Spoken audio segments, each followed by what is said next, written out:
මලක් වගේ රොන් සුවඳ වගේ ජීවිතයේ සුව අපමණ වේ.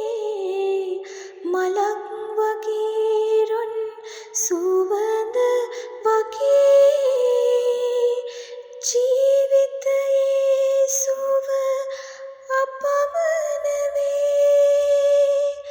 දොලක් වගේ දිය දෝත වගේ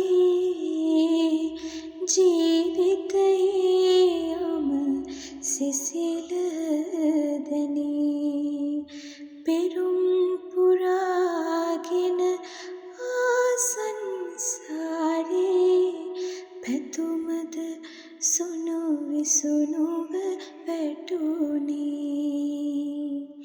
කාටද රිදුනේ කවුරුද හැඬුවේ